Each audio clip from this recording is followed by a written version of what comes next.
За өдрийн мэнд хүүхдүүдтэй. За өнөөдрийн төлөө 16 оны англи хэлний version Б хөлбөрийн залгуулын хэсэг буюу reading-ээс за дуусна гэж үзье.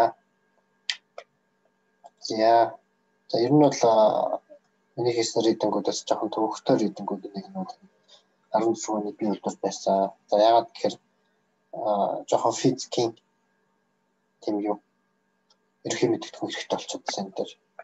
За уншаад үзье. Have you ever wondered what keeps a hot air balloon flying? За ватас өгүүлбэр дуслан аав клаус. За та өмнө халуун агаарын бөмбөлгийг юу ингэж нисгдэг гэдгийг гайхаж ирсэн үү? Яаж нисгдэг гэдгийг гайхаж ирсэн гэсэн байна.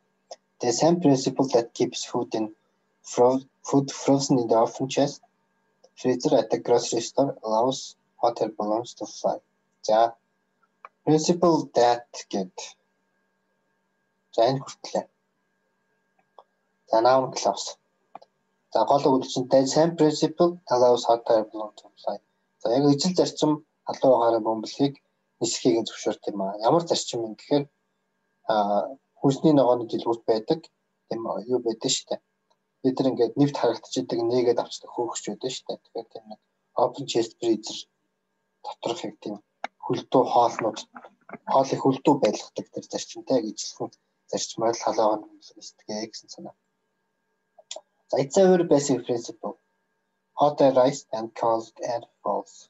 За энэ бол маш энгийн зарчим аа. Халуун агаар хөрж, өдөө агаар ундаг. За so while the super cooled air in the grocery store freezer settles down around the food, the hot air in a hot air balloon pushes up, keeping the balloon floating above the ground. За ангитай гэж юм. So while the super cooled air in the grocery store freezer settles down around the food. За тэгвэл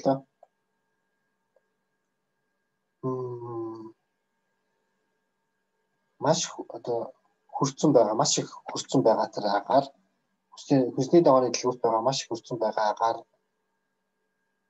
агаар за юуны хөлдөөгчний агаар нь одоо хоолнууд дээр ингээд доошоо онцсон байдаг. За тэгвэл hot air balloon pushes up. За тэгвэл халуун агаарын бөмбөлтэй байгаа халуун агаар нь дээшээ явж идэг. Keeping the balloon floating above the ground. Float гэдэг нь хөөх гэсэн утгатай. За тэгэхээр за энэ нэг дээшээ явсан байгаа тэр халуун агаар нь агаарын бөмбөлийг маань галзаас дээшээ хүрэх юм аа гэсэн үг. In order to understand more about how this principle works in hot air balloons, it helps to know more about hot air balloons themselves.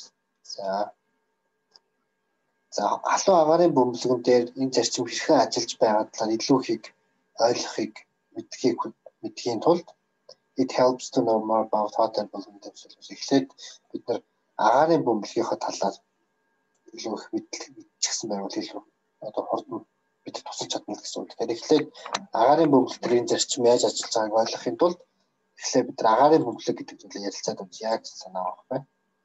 За дараагийн параграф дээр hot air balloon has three major parts: the basket, the burner, and the envelope.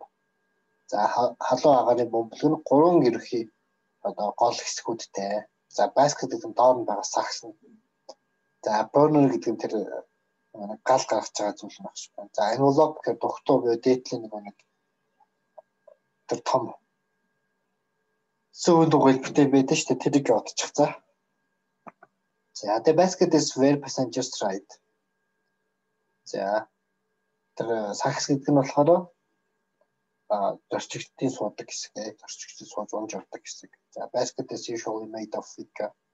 За basket нь ихвчлэн сүрлээр хийгддэг. За wicker гэх нэг тийм юу байсан шүү.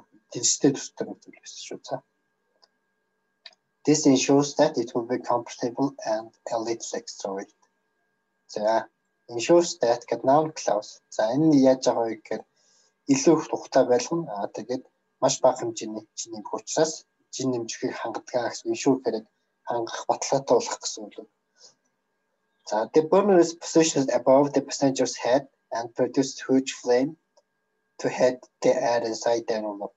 За энэ штагч нь болохоор зорчигч нарын толгойн дээр байрлаад за маш том тийм галыг бий болгож тэгснээрээ тэр дугтуун доторх агаарыг халгаж өгдөг гэсэн.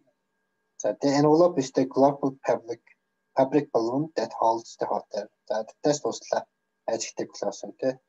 За тэгэхээр гол өгүүлбэр нь дугтуу гэдэг нь envelope is the global fabric balloon. Fabric гэхээр тийм юу хэлж байгаа. За тийм материал гэж бодчихсан. Багш нь бол тийм хөвөн даавуудаг төстэй материал гэж байна. Мяндас эдэр гэдэг болов. За дугтуу гэдэг нь болохоор маш өнгөлөг тийм фабрикаар хийсэн тийм агарын бөмбөлөг. Яадаг бөмбөлөг вэ гэхээр халуун агаарыг дотроо барьдаг бөмбөлөг. За when the air inside the envelope is heated, the balloon rises. За хэрвээ тэр дугтуун доторх агаар алах юм бол за агарын бөмбөлөг маань одоо хөөрдөг байна. The pilot can control the up and down movements of the hot air balloon by regulating the heat in the envelope. За regulate гэдэг зохицуулах гэсэн үг. За тэгэхээр нисгэгч маань дээшээ болон доошоо явах хөдөлгөөнийг агаар бөмбөлийн хөдөлгөөнийг дугтуун доторх агаарыг зохицуулснараа өдөрдөх боломжтой өдөрдөж чадна гэсэн байна. За to ascend the pilot hits the air in the envelope. За хүмүүсийн ascend, descend гэдэг хоёр үгийг тодруулсан байна да. За ascend гэдэг нь одоо нэстэг зэрэгэн дээр бодох юм бол газраас хүрэхийг хэлж байгаа. Descend гэвэл буух газар ихэд дээшээ доошоо бол хоёр хөдөлгөөн л гэж хэлдэг. За тэгвэл дээшээ хөөрхийн тулд нисгэгч маань дугтуун доторх агаарыг халаана гэсэн байна. So when the pilot is ready to land, the air in the balloon is allowed to cool and the balloon becomes heavier than air. So эндээс энэ land хүртэл өдөр болтол авсан. За хэрвээ нисгэгч маань газардахад бэлэн болох үед за тэр агарын бөмбөлөг дотор байгаа агаар маань одоо юм хөрцөн байдаг гэсэн үг. За тэгээд агарын бөмбөлөг маань агаараас илүү хүнд болчдөг учраас газарддаг байна. This makes the balloon descend. За ингэснээрээ уг агарын бөмбөлөг маань доошоо буухнэ. За before the balloon is launched, the pilot knows which way the wind is blowing. За агарын бөмбөлөг за ихтэл одоо нисгээс өмнө гэж харчих. За нисгээс өмнө за юу маань нисгэгч маань одоо агарын бөмбөлөг жолооч маань салхи аль зүг рүү байгааг мэдчих хэрэгтэй. This means that she has a general idea about which way the balloon will go. За энэ юу гэсэн үг вэ гэхээр noun clause means that. Энэ юу гэсэн үг вэ гэхээр жолооч маань агарын бөмбөлөг аль зүг рүү явах талаар ерөнхийд юм нэг санаа багцаа одоо байна гэсэн үг. Салхи одоо жишээлбэл барнаас зүг шиг байна. За би нэг тийш явах юм байна да гэдэг дотроо нэг тийм урьдчилаад харчихна гэсэн. За but sometimes the pilot can actually control the direction that the balloon flies while in the flight. За тэтэс туслаа adjective clause шүү. За гэхдээ зарим тохиолдолд нисгэгч маань яг үнэндээ явах нөгөө нэг зүгээ удирдах чаддаг гэнэ. За яаж удирдах вэ? That the balloon flies while in flight. За агарын бөмбөлөг маань нисэж явах зур одоо аль зүг рүү нисэхээ удирдах чаддаг. За яаж тэгтийг харцгаая. За this is because the air above the ground is sectioned into layers in which the direction of wind may be different. За layers гэдэг. За энэ үний ардаас орсон энэ үчээс өгүүлбэр туслаа ажигтэй clause. За тэгэхээр энэ яагаад вэ гэхээр газар дээр байгаа агаарууд маш олон давхаргууд гэж хуваарлагдсан хуваагдчих гэсэн байдаг. За ямар давхаргууд вэ гэсэн чинь in which the direction of wind may be different. Салхинуудын чиглэл өөр байдаг. Тэгээд давхаргууд хуваагдчихсан байдаг. За so even though the pilot can steer the balloon, she can fly or higher or lower into different layer of air. За steer гэхээр бол нь хутгах гэсэн үг. Энэ өөр байна. За энэ үгийг багш нарчээ.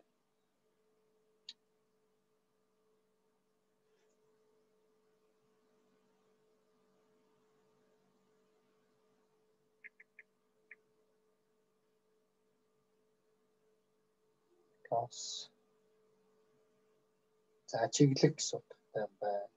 Удирдахаар нэвчэж удирдах чиглүүлэх гэдэг утгатай байна.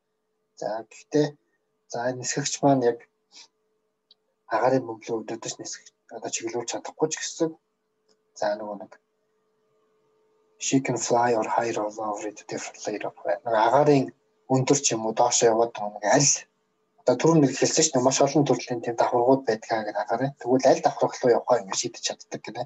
Аль давхаргаас нисэхээ. Ерөөдөө тэр давхаргуудаа бид чивэл Энэ давхаргын агарцсан тим байдаг тийшээ чиглэдэг гэдгийг мэдчихвэл баг зэрэг ч гэсэн одоо нэг чигээ хөдөлгөх боломжтой гэсэн. За some days the difference between the directions of the wind between layers is negligible. За negligible гэдэг нь үл ялэг, үл мэдэг гэсэн үг шүү. За хүмүүстээ үл ялэг, үл мэдэг. За харъя. За зарим өдөр болохоор салхины хоорондох ялгаа, за мөн нөгөө нэг түүний давхаргуудын хооронд байх ялгаанууд маш үл мэдэг байдаг, маш өчүүхэнтэй байдаг гэсэн үг. Difference between directions of the wind between layers. Давхаргуудын хоорондох салхинуудын хэмжээ үл ялэг байдаг. Одоо төр нь бол нэлсэн шүү дээ, маш олон төрөл байдаг, өөрөөр байдаг. Зарим өдөр бол маш ижилхэн болчихно шүү дээ. За but other days difference is so strong that it can actually push the balloon in a completely different direction. Гэхдээ зарим өдөр болохоор тэр ялгаа маш хүчтэй байдаг бөгөөд за тэр агаараа бөмбөлгийг шаал өөр зүйл рүү явуулах хэмжээний хүчтэй байдаг гэсэн санаа. За тэгвэл хэдүүлээ 39-ийг харъя. According to the passage, balloon pilots control the balloon altitude by. За altitude гэх нь уртраг өргөгийг хэлж байгаа. Яаж үдирддэг вэ гэсэн байна. За 39-дээр. За зөв өөрөлт нь болохоор би хариулт шүү дээ. Regulating the air temperature inside the balloon. За энэ regulating гэдэг үг гарсан тийм. За энэ дэс.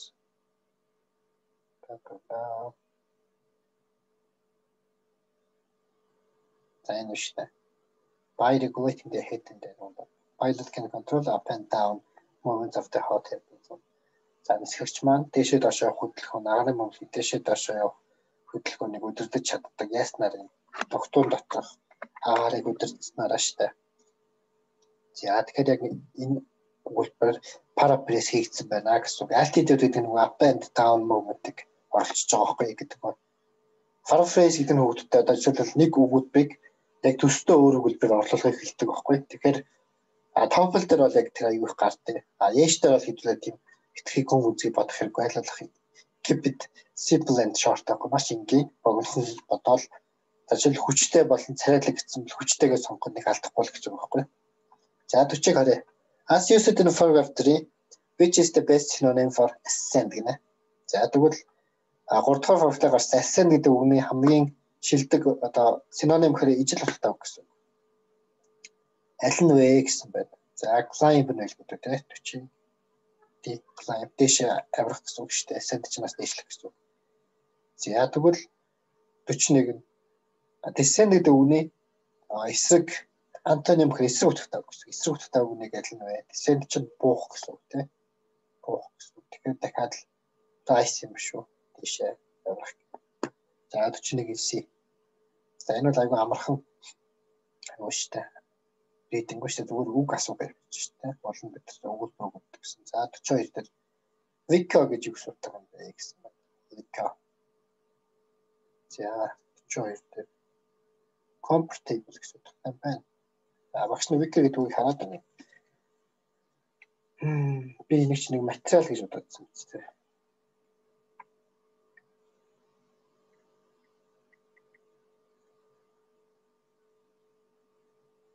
Тийм жижигхэн л юм л шүү дээ. Викрэ хийсэн жижигхэн тийм нэг мод мөрчүүлэх гэсэн утгатай л та. За юу нь харъя л та. Үйлбэрээс нь яг гэж дараад байгаа юм болов. Basket is usually made of wicker гэж. This ensures that it will be comfortable гэдэг.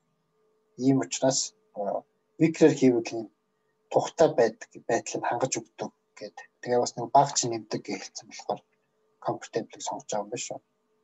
Comfortable маш хай тухтай гэдэг. Өгүүлбэрээс нь утгыг гаргах чинь гэсэн.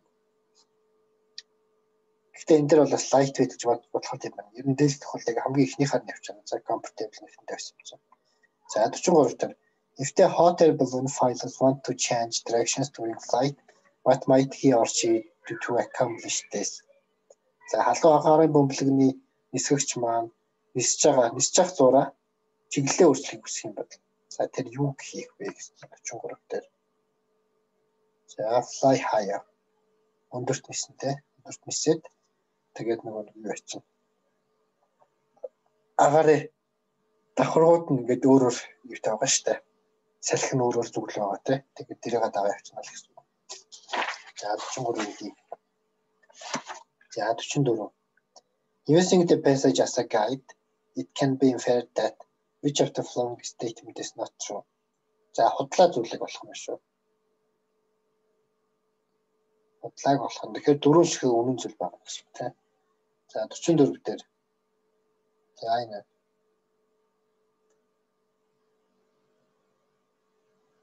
За энэ бол худлаа шүү дээ. Cool air collects above the ceiling when you open the refrigerator. За refrigerator гэдэг нь fridge гэсэн үг. За та хөрөгч юм уу хөлдөөгчийг онгойлгох үед хүүтэй агаар таазанд очдог гэсэн байна шүү дээ. Харин ч эсрэгээр хүүтэй агаар чинь шалан дээр буугаадсан шүү дээ. Одоо хүүтэй агаар доошоо яваад халуун агаар дээшээ хөөрөд байсан тийм. За тэгэхээр бусад дөрвөн яг нэг тохиолдол үнэн байх гэсэн үг байна. За жишээлбэл нэг нь харъя та hot air rises and cold air falls. Халуун агаар дээшилдэг, хүүтэй агаар доошилдог. За cold air coming from an air conditioning vent settles above the floor. За бас л гэж хэлсэн юм шүү дээ. Air conditioning гэдэг нэг машин дотроо air conditioning хавхалгаас нь гарч иж байгаа хүүтэй агаар шал руу ингээд унждаг гэсэн санаа. За smoke from a candle rises after you blow off the flame. За лаг үлээсний дараа утаа дээшээ бүрдэг тий. Бас яг л нэг халуун агаар дээшлээд хүүтэй агаар доошилдог гэдэг зарчимжил яваад байгаа байхгүй. За air goes up and out the top of the chimney when you light a fire. За та нэг галт хүлэх үед за яндан дах халуун агаар дэше яваад goes up and out top of chimney дэше явсаар хаад яндан гас гардаг гэсэн санаа шүү дээ. Яг л ижилхэн зарчим дөрөв өөр ядаар хэлсэн байна те. За 45 based on its use in paragraph 4 it can be understood that negligible belongs to which of the following word families. За тэгэхээр хүүхдүүд англинд нэг word family гэдэг нэг ижилхэн утгатай үгнүүд байдаг аахгүй. Тэгэхээр энэ доор байгаа үгнүүдтэй negligible гэдэг үгнийг аль word family-д багтах юм бэ гэсэн байна. За энэ бол жоохон хэцүү асуулт байна те. За тэгэхээр negligible-тэй ижлүүлэлттэй үгүүд тэр юу байна? Insignificant, small and unnoticeable. Insignificant гэхээр үл мэддэг гэсэн үг. Анзаарагдахгүй. Small гэж жижиг, unnoticeable гэж анзаарагдахгүй. Negligible гэдэг чинь үл мэддэг маш бага гэсэн үг шүү дээ. За тэгэхээр зөв хариулт нь 45-ын D. За according to the text, which of the following are the major parts of hot air balloon? За амарх асуулт байна шүү дээ. Халуун агаарын бөмбөлгийн голлох хэсгүүд нь аль нь вэ гэсэн байна шүү дээ. За pilot, envelope and basket. За энэ биш. Энэ байна. Envelope, burner and basket. Тухтуу, штагч болон сакс. За 46-гийн D. За 47 дээр. According to the author, what does the envelope hold? За envelope юуг бэлдэг вэ? За envelope дотор л халуун агаар байна шүү дээ. 47-гийн A. 47-гийн A. За сайн байна. За basket чинь бас санжирыг байна те. За. За дараагийн хэсэг рүү гараа. За энэ чинь жижигхэн юу байна? Текст байна. Тэгээд бид нар зөв өгнүүдэд бичнэ гэсэн үг. Ихэд өгүүлбэрийн бүтцээ 3 клаусаа мэдчих тажгүй ч болно. Ер нь л клауслаг их асуудаг юм да эндээс. За MTV is one of тэштэй тий. One of the most яг тэр most гэдэг үг байгаа учраас тийг авсан. One of the most popular television networks in the world. За MTV гэдэг нь дэлхийд дээр байгаа. За нэг хамгийн алдартай телевизийн сувгуудын нэг нь юм аа гэсэн үг байна. За дараа people love MTV not only for its music videos. За энэ төр хүүхдүүдэд за англи хэлэндээ нэг юм юу байгаа. Хэллэг байдаг. Not only but also гэдэг. За энийг мэдж байгаа хүүхдүүд шууд бараг өгөөдөр нь уншихгүй гэж болох байхгүй. Тэгэхээр MTV хүмүүс яагаад MTV тайртай байдаг вэ гэхээр хөгжмийн тэр видеонууд тас нь болдгоо маа. It's a clever and diverse program. Маш олон төрлийн програмтай маш тийм ухаалаг програмуудыг цацдаг учраас гэсэн санаа. За дараагийн үг нь since it keeps it shows up to the minute, the young people watch MTV for the latest гэдэг. Араа энэ D гэдээ авсан юм чинь бид тэр superlative зэрэг хэрэгтэй тийм. Тэгэхээр latest fads in music and fashion. Well known since it keeps it shows up to the minute young people watch MTV for the. latest fads in music education. За загвар болон хөгжмийг. За fads гэдэг үг хараад байна. Хамгийн сүүлийн үеийн. За яг тийм нөр хүмүүсийн юг тагж байгаа. Сонирхлыг татж байгаа зүйлс юм байна. Fad гэхээр яг тухайн цаг үед хүмүүс маш их сонирхож байгаа тийм зүйлийг хэлдэг юм шүү. За тэгэхээр latest гэдэг нь зөв. Latest. За дараагийнх нь MTV is also well known. За well known for гэж яддаг тийм. Well known for its music awards show. За MTV бас өөрийнхөө хөгжмийн одоо хамшилдаг одоо нэг байдаг шүү дээ. Одоо кинон дээр чинь бол нэг Оскар, алтан бөмбөрцөг, голден глоб байдаг. Тэгэхээр хөгжмөндөр бас нэг тийм хөгжмийн дэв шоу байдаг юм байна. Тэрүүгээр маш их олон танигдсан байдаг. За well known for гэж бид нар ашигладаг шүү дээ. Well known for. За дараа нь the reason why so many people за дээр болохоор watch it is to see all the fashionable guests. За adjective plus reason why явсан байна тийм. Маш олон хүмүүс үүнийг үздэг шалтгаан нь маш тийм загварлаг зочдыг бас харах юм аа гэсэн. За MTV even has shows about politics. За MTV-д улс төрийн талаар хүртэл тийм шоу байдаг. За these shows are popular. За popular because энэ шоуд маш их алдартай. Яагаад тэгэхээр they are informative and appealing to young people. За маш их мэдээлэл өгсөн. За тэгээ залуу хүмүүс тийм appealing гэхээр маш сайхан мэдрэмж төрүүлсэн хүсэл мөрөөдлийн төрүүлсэн гэсэн тийм байдаг. За due to MTV's widespread popularity, many teenagers becomes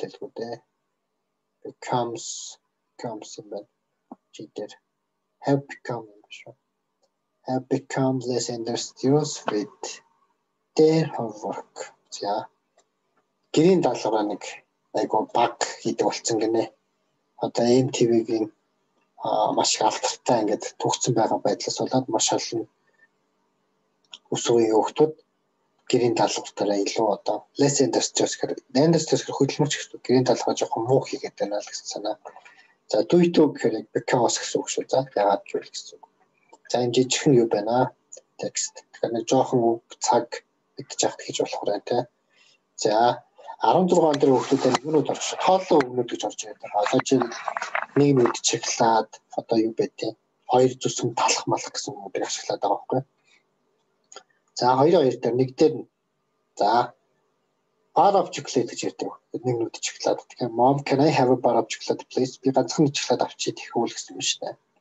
За хоёр нь don't forget to take a bottle of water with you to the beach. Bottle of water. Нэг долоох тэ савус талын өрхлөө авч явах бити мартаарай. За 3 нь болохоор how many slices of cheese would you like in your sandwich? За энэ сэндвичтэй хэдэн одоо төсөм бяцлаг авмаар байна вэ гэж асуусан. За 4 нь болохоор do we need anything from shops? Yes, we need a washing powder. Угаалгын өгдөг хүүхдүүдэд. За 4 дээр box of washing powder шүү. За нэг одоо та нар нөгөө юу л бодож байгаа юм бэ? Картоны хайцтай угаалгын өгдөг гэдэг чинь тэрийг бодож байгаа. Тэгэхээр нэг хайцаг угаалгын өгдөг хэрэгтэй. How much is a juice carton of juice гэж хэлсэн шүү. За carton гэхээр одоо нөгөө бидний авдаг таргийг нэг юм дөрвөлжин хайрцагт хийсэн гэдэг чинь цаасаар хийсэн. Тэрнтэй ижилхэн. Тэгэхээр тийм juice авъя. Тийм juice хэдэн төгрөг вэ гэсэн үг байна. За 4 нь болохоор бид нар дэлгүүрээс ямар зүйл авах хэрэгтэй гэсэн чинь тийм ээ бид нарт нэг хайрцаг угаалгын өгдөг хэрэгтэй гэсэн үг байна шүү дээ. За 6 нь we need for this vegetable salad only a head of cabbage. За өгдөгтэй. Head of cabbage. No, байцаг гэж байгаа. Head of гэдэг нэг бүрхий байцаа. Тэгэхээр бид нар энэ хүнсний ногооны салаатанд зөвхөн нэг байцаа л хэрэгтэй. Илүү гэсэн санаа. За when you go to the shop, please get from me a bata. Цэцгийн тос гэсэн үг үстэй тийм. Tub of water шүү дээ. Tub гэдэг нь зөв шүү. За. Tub. Ингээд цуг явдаг үнэт л гэсэн үг. За нэг юм бүрхий хайцагтай. Цэцгийн тос авчираа. Салаад маслаад бодож байгаа. За Тэгээд ороо 8 нь this tin of tuna is made in Korea. Tin гэхээр тийм юу хэлж байгаа. Ер нь бол нэг лаазант бид нэг юу загас мах хийсэн байдаг шүү дээ тэр ихгүй. Тэгэхээр tin гэхээр нэг хөнгөн цагаан нэг хэлтэй. Лааз. Тэгэхээр tin of tuna is made in Korea. За энэ лаазалсан туна загас бол Солонгост хийгдсэн юм аа. За одоо энэ нэг юун дээр хөлтөөдөө. За багш нь 2015-аас 2019 он хүртэл ингээд бүх төрөөдрүүд нь ажиллаж үзсэн л дээ. Тэгэхээр хамгийн амархан хэсэг нь бол энэ 16 оны 2-ын 3 дээр байгаа нэг өснөлттэй хэсэг байхгүй. Энэ яадаг вэ гэхээр 4 хүүхэд байгаа. 4 activity байгаа. Тэгэл зөөр чиглэлсэн байгаа. Энэ хоёр бол энийг хийж чаддаг гэсэн. Тэгэхээр нэг эдгээ үг мэдчих хат энийг хийж бол. За жишээлбэл dancing дээр булан сүр хоёр бол good at байхгүй. Good at гэдэг нь сайн бүжгэлдэг гэсэн үг. Bad at гэвэл bad at math гэвэл математикта жоохон муул гэсэн санаа байхгүй. За тэгэхээр би булан сүрэн гэсэнтэй харилцааг сонгоод энэ чинь. Булан сүр хоёр байна уу? За энэ шүү дээ. Either хулан or сүрэн like dancing. Either or гэдэг нь болохоор тэр хүн эрг зүйлд ашигладаг шүү. Тэр хоёр хүн хоёулаа нэг зүйл дуртай ашигладаг болохоос. За тэгэхээр А-гийн 2 зөв хэлбэр байх нэ. За B дээр who can't play chess гинэ хин шатуу тоглож чадахгүй бэ. За шатуу тоглож чадахгүй нь саруул хулан хоёр шүү дээ. Саруул хулан хоёр. Neither хулан nor саруул can play chess. За neither nor гэдэг нь хоёр зүйлийг сөрөг зүйлд ашигладаг аахгүй. Тэгэхээр хулан саруул хоёр хоёулаа шатуу тоглож чадахгүй. Neither nor болсон учраас шатуу тоглож чадахгүй гэсэн үг гаргаж шүү. За энэ дээр B-ийн 4. Асуулт нь хин тоглож чадахгүй гэж асуусан шүү дээ. За 3 дахь нь washing up угаалга хийх нь саруул болон зоригт хоёр. Саруул зоригт. За энэ bot гэдэг үг ашигласан биз дээ. Саруул анд зоригт bot like washing up. Саруул зоригт хоёр хоёулаа washing up хийх дуртай. За cycling дугуйх дуртай. Саруул хулан хоёр. Who enjoys cycling саруул хулан. За энэ D-ийн 2.